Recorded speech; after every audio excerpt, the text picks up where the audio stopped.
have a heart of 60 or So you 55. take all of those things. I'm not going to go to that complexity of life. Yeah. I'm going to approach it in a very simple way, which is not stressful to me, and I can understand it. You know what? I'm just going to, there's a voice in the back of my head that says, do not exercise. You're tired. I'm not going to listen to the voice in the back of my head. I will just walk and do my regular exercise. You know what? I will do meal planning instead of getting out of my house and not knowing what I'm going to have for lunch and dinner, and just walk and just look at the McDonald's and say, I'm just going to go there and take wow, this is a Big Mac, $5.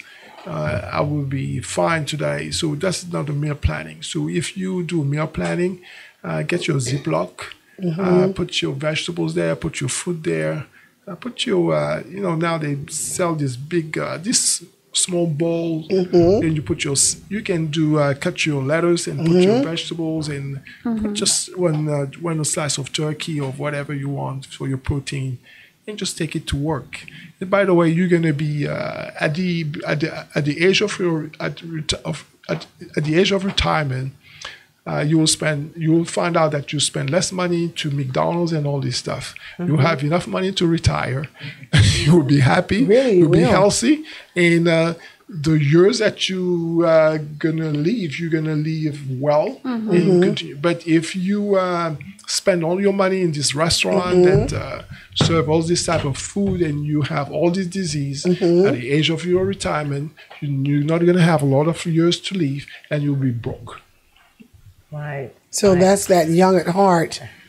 And the other thing is, I know when I was younger, I was wrapped pretty tight. So therefore, I was, I'm just high strung, And so as you get older, you learn to kind of control those things and bring those things under wraps so that you're not as stressed out about simple things. Yes, absolutely. You're right. It's your approach of life. How do you approach life? How do you approach things? That's all it is. It's nothing else than that.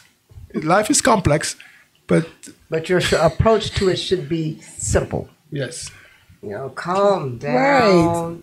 It's in the heart office they have this thing, big sign up that says, "Don't fret the little things. They're all little things." So awesome. I mean, that's your approach. It should be your approach to it. So things that really get you disturbed and stressed and anxious should not. Yes. Because believe it or not, you're not the only person this has happened to. Right. You probably won't be the last person it happens to. Right. So you have to deal with life that way so that it doesn't stress you out to the point of where you wound up so tight that you explode. And I can recall several times as being so stressed to the point where I would just, lash out.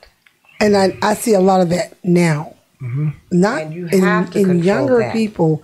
So if you notice, younger people are having a real problem. A lot with of stress, and we have to talk about that because we're looking at while they stressing, they don't have any bills or whatever. Seriously, they don't have any bills, but they are actually stressing. There are a lot of things that they have had to endure at young ages too. Life kind of slapped them early, and they had to grow up really quick, and they're really stressing now. Yeah, you find more younger people with problems or stressing actually over things, like you say, things that's pretty small. I had a kid tell me one time and the kid had some problems in school, and they were going to suspend the kid for 3 days, and he was going to have to stay home alone. Okay. Now, this was a first grader, and I said, so is there a problem? Nobody's going to be home with you? He said, no. And I said, well, you don't want to stay home alone? No. I said, why not? He said, well, because we have a lot of rats in the house, and we have big ones and little ones. We have brown ones and white ones. I'm like, really? So I took it upon myself to go and talk to the school officials to see what could be done about that, because these kids, I mean, at 7, you should not have to endure that. That's the stress me and you told me. That is stressful to me. Yes. Not to mention a 7-year-old kid. Okay. So, there are a lot of problems that this life has, Different levels of our stress. kids to. Different levels. Yeah, we have to be mindful of things like that because I know that. I mean, seeing a mouse in my house would go. That's stress. That would definitely stress me out. Yes, that would make me panic. Yes, yes. Those kinds of things we have to be mindful of and make sure that we provide a safe, healthy environment for our children. Mm-hmm. So, since we're talking about children at this point, we're talking about stress. I mean, is there anything in place for children for stress, or should we talk to children about stressing? Yes, but if kids, I mean, it depends on age too. But I believe kids should play. And we have to encourage our children and kids to play. I mean, what I say play is safe. It has to be safe. Mm-hmm. They need to be outside. Yes. Not doing crazy stuff, but playing basketball, just playing. Volleyball, whatever, biking, running. There's different. They can do different games in being outside. Being outside doesn't mean being in a gang, being smoking and drinking, and but that's what I'm talking. This really, if you want our kids to grow in a healthy way, it's they need to play. That's what we adults we say we exercise. For kids we say you play, and really eat healthy. And really, they need parent supervision. I mean, and responsible parents too. Therein lies a big difference.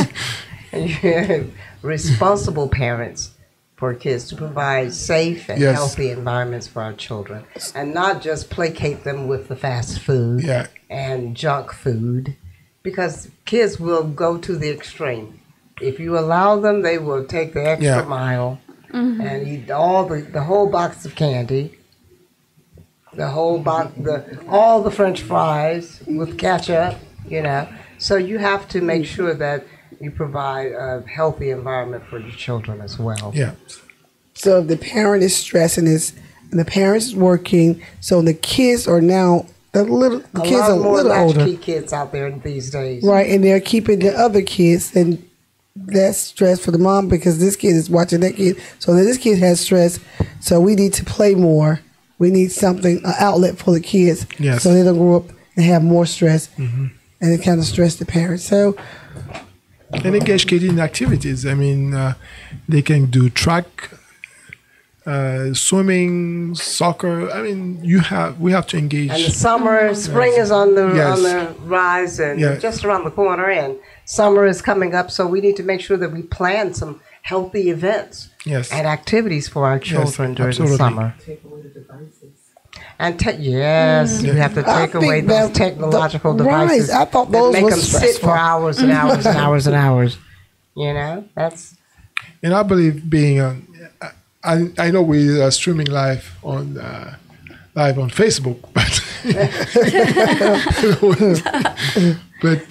it's only for 2 hours. Yes, so this is for your good. Yes, for your good though. So use it for your good. For your good, definitely. And we've imparted some very good information for our listeners today, and I'm so happy that we were allowed this opportunity to stress the importance of heart health. And this being February and the last day of February, we at least got it in, and we want you to remember this for the rest of the months of this year, that this is what we need to do in order to live longer, create healthy lifestyles, improve our lifestyles, and make sure that we live longer and healthier lives. I'm Myrna Taylor Ransom, and this show has been called For Your Good. Why? Because it's for your good. And we hope we have imparted some information that you can use for the rest of your lives. Long lives, longevity is the key. Thank you, Nurse Pamela Davis, for joining us today. Thank you for having me. You have tremendous insight. And we want to welcome to our show our first-time doctor here, Dr. Radi Parikh. Thank you for having me. And we enjoyed you. Thank you for all the information that you gave us today. And then our regular doctor, Dr. Charles So. Thank you, madam. And both of them are from the Morehouse School of Medicine, and we thank the Morehouse School of Medicine for their collaboration with this show.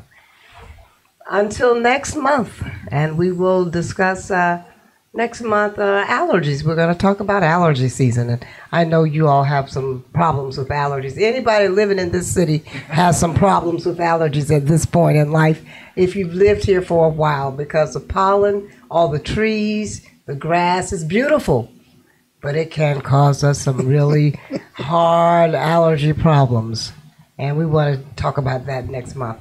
Thank you for joining us. See you next month. Thank you.